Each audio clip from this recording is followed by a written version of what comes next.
Kitas dalykas, mes CŽV kuriam karinį žvilgą įgaliojimų viršijimas civilinės, reiškia Lietuvos atsakomybės kaimo prieš Šengeno zoną, NATO 0 kodą, superskrip kodą ir diskriminacija su Morzė 0 kodu, viską išplauti iš to durniaus.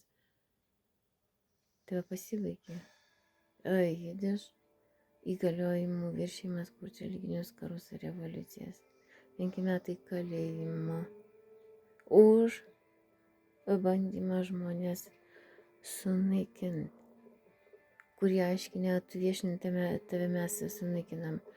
Tas įgaliojimų viršinimas, kaip kalbėti, tiesą kalbėti, viešinti, o kaip jie, tas hidiš pasaulis, bando su jais nukreipiant kaltę kitur.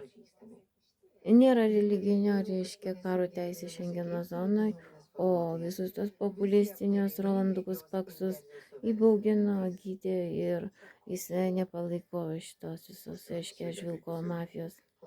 Tai vadinama mokyklos pabaiga šitų visų kiaulės uodegėlių subjektyvių, reiškia, administracinio darbo kopijuoti ir siūsti į NATO, į nano ir dar į radio ryšį.